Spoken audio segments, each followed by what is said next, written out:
All right, so we're gonna go through some fundamental suckering techniques. We're in the UNR vineyard. We're doing some reviving out here of these vines, and so you know, if you're looking in the background and you see some vines that look a little different than others, this has just been suckered. Okay, we're gonna talk about suckering today, fundamental suckering. So you can see how much less canopy this looks like it has compared to this vine that we're going to sucker. Okay, but in the season, this is going to have a nice full canopy. What we're doing in our suckering process is we are selecting the shoots intentionally that we want to set clusters on. We cannot leave a vine like this because it's going to be too dense. It'll promote disease issues, especially mildew, even botrytis or bunch rot issues.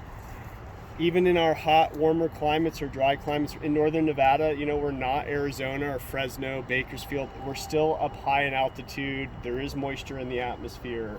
Our rainfall is fairly low, but we have snow. So there's a little bit more overall moisture than one may expect. But generally, mildew is not a big issue. In this vineyard it is. This is an older vineyard. Vineyards will get mildew. So this is a disease control method, and we're also concentrating the energy growth of the plant into the positions that we want to produce the fruit. Otherwise, we're going to get small fruit, we're going to get poor fruit, we're going to get fruit that's not ripening well. So we're trying to get all these vines in the same stage. In terms of why wouldn't they ripen up well if we leave it dense? Well, clusters really like filtered sunlight or filtered shade, so a half and half would be perfect. 50 shade, 50 sun going through the canopy. So we're going to get that with this vine. We're not going to get that with this vine. So here I go. I'm going to start suckering this. Fundamentally, so this is a Cordon trained with spurs, and we just want to leave 2 shoots per spur. That's our method in here. This is not a super strong vine, so we don't want to leave more than 2 shoots per spur. I'm going to start over at the end here, and now I got some decisions to make. So let's see here. I want about a fist in between each spur. I don't need all this stuff growing off the tip here. This is, I don't know if I mentioned, this is Pinot Gris, and let's look at this. This is really important right here. This is called the double. Okay, we do not want this. We only want 1 shoot that's going to predominate. And when you go to make a decision like this, you know, suckering is supposed to be a quick job, but you also need to train your eye. We have 2 good clusters growing right here. The shoot tip looks pretty healthy. The tendril looks nice and fresh. But here you can see we're not going to get a full cluster off this, okay? This is going to make big consequences in your yield of your vineyard. So don't just get carried away suckering fast. Make sure your eye sees this. So I'm going to take that off, and I'm going to leave these 2. Okay, I'm going to move on to this next one here, and I want to keep my spur pretty tight. So I like to use pruning shears too sometimes, and I'm going to take this off. And if you can see, I have a fruiting spur. It's kind of growing a little weird. This has got to come off, by the way, if you can see this. Here's my shoot, here's my other shoot, and I got 2 shoots in position there. Okay, I'm going to do the same thing here. I've got a double. I don't know if you can see that. Okay, this is coming out. 1, 2. Make sure I got no other doubles. I'm moving along the vine here. I don't need this. This is unnecessary. It's growing down here, and it's just going to clutter the canopy. I just want my shoots growing on my fruit spur. I'm going to keep reiterating these messages here so that I drill it into your brain. Again, here I need to find, I got a double, I got a nice strong shoot here, I got another double. This is down low, this isn't doing anything, this is all coming off. Spur, 2 shoots. Moving along. Okay, here we go. Here's an interesting circumstance. We have a small little spur because we 1-budded it. It's a technique to call it 1 bud instead of leaving like 2 or 3 bud spur position. This was a weak shoot, so we just took it down to like 1 or 2 buds. It's pushing out, 2 buds right here. This is really down in the crotch. We're going to get that out. We don't need it.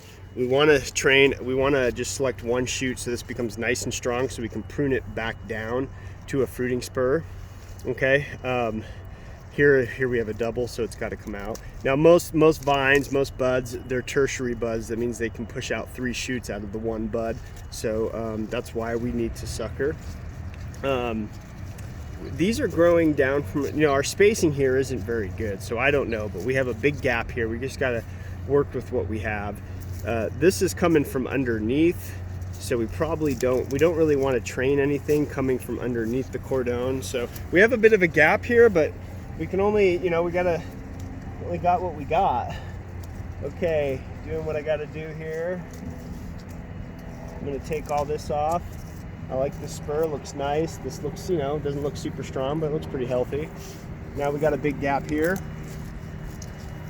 Okay, so and then we got a cane that we trained off here, like a kicker cane, to try to get some fruit. So I'm gonna leave a shoot right here, just in case I want to replace this cane next year, because nothing's really strong. See down at the bottom of this cane? This one's pretty strong, so I'll leave that.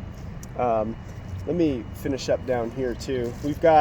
I'm gonna go ahead and leave this over here as well, maybe another arm position, and then I'm gonna clean everything else up off here. And looks like we had critters eating at this, so there's really nothing we can do. All this stuff at the bottom, folks, has got to come out. Okay, if you start leaving, this vineyard had for a long time, well, for a few years, it didn't get pruned because of some issues with the way the vines were growing and resources to farm the vineyard. So we had a lot of water sprouts growing, and the vine was just kind of left to grow on its own. And so that's why we're reviving this. But we need to clean up the bottom of this vine. All of those shoots will take energy away from this vine here. Okay, now we have a new renewal vine coming in. We don't need anything that's this low. We do want to make sure we have positions in the head. We have this shoot here that we can come back to next year if we want to train another arm. If we were doing just a cane train pruning system, I took that off because it was so low, but this new vine trunk right here, I've got 1 and 2 shoots. It would be nice to have a 3rd shoot, but these are going to get lignified. They're going to become canes. So next year we're going to have 2 vines right here, but for this year we have this 1 vine with the old cordon, and then we have a new cane coming out to get some fruit. And let me just sucker this up here. We're just going to leave 1 shoot per position, and we're setting ourselves up for spur pruning next year, or just get some fruit off of this year. We'll probably prune this out, lay down another cane because it's not looking too strong. But let's look back at the vine. You can see it looked like a chia pet before. Now for some folks who are maybe haven't been working in vineyards very long, this might look concerning. Oh my goodness, looks like you just took out so much of the vine. If we go back and look at this later in the season, we're gonna have a full canopy, and you're gonna see how this progresses through the season.